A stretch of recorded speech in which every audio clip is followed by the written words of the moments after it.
জামাতকে সুখবর দিলেন ডক্টর ইউনূস। চরম খেলা দেখালো ইউনূস।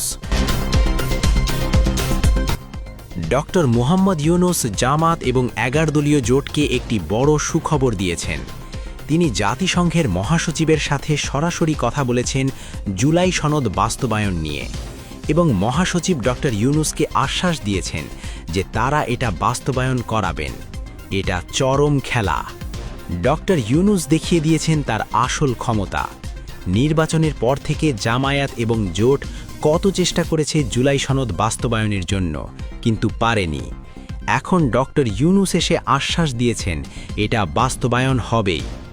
এখন বিএনপি কোথায় যাবে? বাস্তবায়ন না করে তারা কিভাবে পালাবে? আজ আমরা বিস্তারিত জানব কি হয়েছে এবং এর পরিণতি কি হবে। চেতনা বিডির সাথেই থাকুন শেষ পর্যন্ত। প্রথমে জানা যাক আজ কি হয়েছে। আজ সকালে নিউ ইয়র্কে জাতিসংঘ সদর দপ্তরে ডক্টর মুহাম্মদ ইউনূস এবং জাতিসংঘের মহাসচিবের মধ্যে একটি ফোন আলাপ হয়। এই আলাপে ডক্টর ইউনূস মহাসচিবকে বিস্তারিত জানিয়েছেন বাংলাদেশে কি ঘটছে। তিনি বলেছেন ১২ ফেব্রুয়ারি ২০২৬ তারিখে বাংলাদেশে গণভোট হয়েছিল। সেই গণভোটে ৬৮.৫৯% মানুষ জুলাই সনদ বাস্তবায়নের পক্ষে ভোট দিয়েছে। কিন্তু বর্তমান সরকার সেই রায় বাস্তবায়ন করছে না। তারা নানা অজুহাত দেখাচ্ছে। এটা গণতন্ত্রের প্রতি অবমাননা। জাতিসংঘের মহাসচিব ডক্টর ইউনূসের কথা মনোযোগ দিয়ে শুনলেন। তারপর তিনি বললেন, ডক্টর ইউনূস, আপনি চিন্তা করবেন না। জাতিসংঘ গণতন্ত্র এবং জনগণের রায়কে সম্মান করে। আমরা বাংলাদেশ সরকারের সাথে কথা বলবো। আমরা নিশ্চিত করব যে গণভোটের রায় বাস্তবায়িত হয়। আপনার প্রস্তাব আমরা গুরুত্বের সাথে নিয়েছি এবং আমরা পদক্ষেপ নেব। এই আশ্বাস পাওয়ার পর ডক্টর ইউনূস সাথে সাথে জামায়াত আমির ডক্টর শফিকুর রহমানকে ফোন করলেন।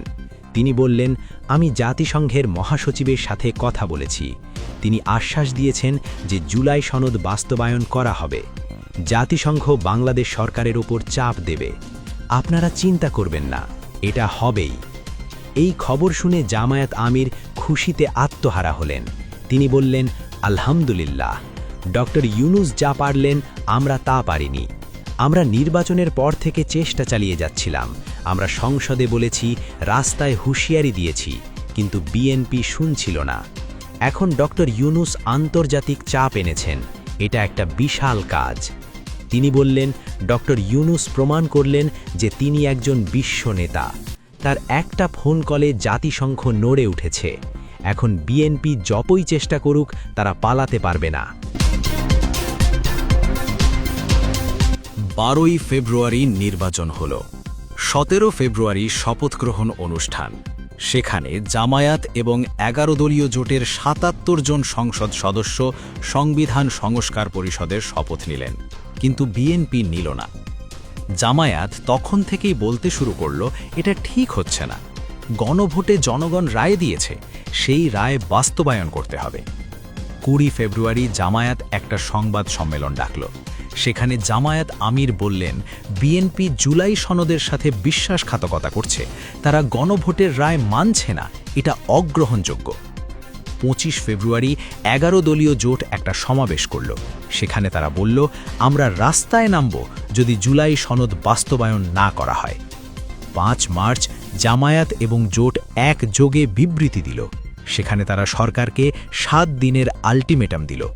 ৭ দিনের মধ্যে সংবিধান সংস্কার পরিষদের অধিবেশন ডাকতে হবে। কিন্তু বিএনপি কোনো কিছুতেই নড়ল না। তারা বলতে লাগলো, এটা অসাংবিধানিক, হাইকোর্টে রুল হয়েছে, আমাদের সময় নেই, নানা অজুহাত। ১০ মার্চ জামায়াত আবার চাপ দিল।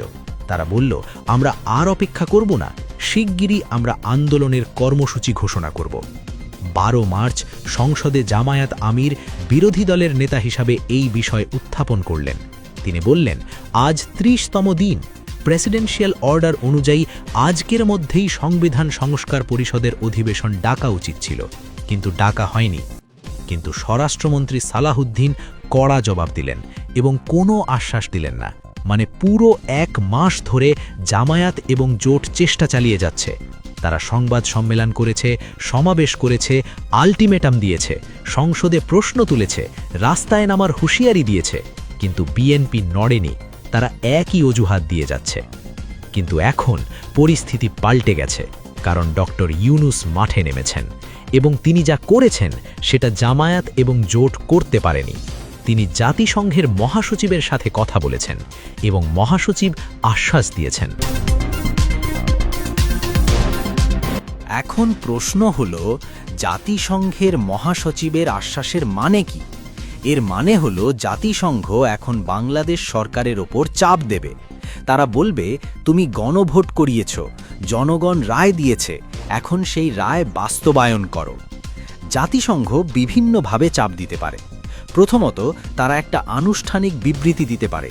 সেখানে তারা বলবে, আমরা বাংলাদেশ সরকারকে অনুরোধ করছি গণভোটের রায় বাস্তবায়ন করতে। এই ধরনের বিবৃতি বাংলাদেশ সরকারের জন্য লজ্জাজনক হবে। দ্বিতীয়ত, জাতিসংঘ তাদের সদস্য দেশগুলোকে বলতে পারে বাংলাদেশের ওপর চাপ দিতে। আমেরিকা, ইউরোপিয়ান ইউনিয়ন, ব্রিটেন এরা সবাই জাতিসংঘের সদস্য। তারা বাংলাদেশের ওপর চাপ দিতে পারে। তৃতীয়ত, জাতিসংঘ অর্থনৈতিক চাপও দিতে পারে। তারা বলতে পারে, যতদিন না গণভোটের রায় বাস্তবায়ন হয় ততদিন আমরা একটু সহায়তা বন্ধ রাখব। এই সব চাপের মুখে বিএনপি কি করবে? তারা কি টিকতে পারবে? না, পারবে না। কারণ বাংলাদেশ একটা ছোট দেশ। আমরা আন্তর্জাতিক সম্প্রদায়ের ওপর নির্ভরশীল। আমাদের অর্থনীতি রপ্তানির ওপর নির্ভরশীল। যদি আন্তর্জাতিক সম্প্রদায় আমাদের বিরুদ্ধে যায় তাহলে আমরা শেষ। বিএনপি এখন কোথায় যাবে? তাদের সামনে দুইটা অপশন। হয় তারা জুলাই সনদ বাস্তবায়ন করবে, নয়তো তারা আন্তর্জাতিক চাপের মুখে পড়বে এবং সেই চাপ এত বেশি হবে যে তাদের বাধ্য হয়ে বাস্তবায়ন করতে হবে। ডক্টর ইউনূস চরম খেলা দেখিয়েছেন। তিনি জামায়াত এবং জোটকে সুখবর দিয়েছেন। তিনি বলেছেন, তোমরা চিন্তা করো না, আমি আছি, জাতিসংঘ আছে, এটা বাস্তবায়ন হবেই। জামায়াত এবং জোট 1 মাস ধরে চেষ্টা করেছে। তারা সংসদে প্রশ্ন করেছে, রাস্তায় হুঁশিয়ারি দিয়েছে, কিন্তু বিএনপি শোনেনি। কারণ জামায়াত এবং জোট দেশের ভেতরের শক্তি।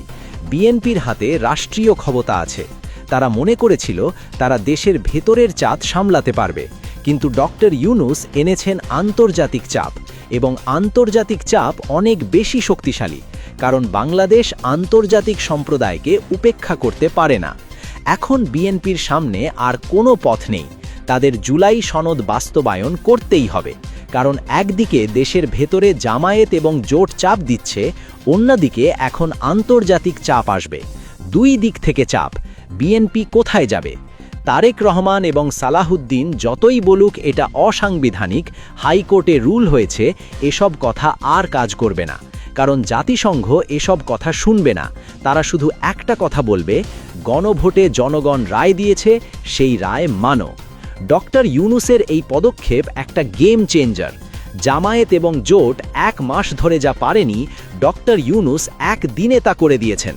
তিনি জাতিসংঘকে রাজি করিয়েছেন এবং এখন জাতিসংঘ বাংলাদেশ সরকারের ওপর চাপ দেবে।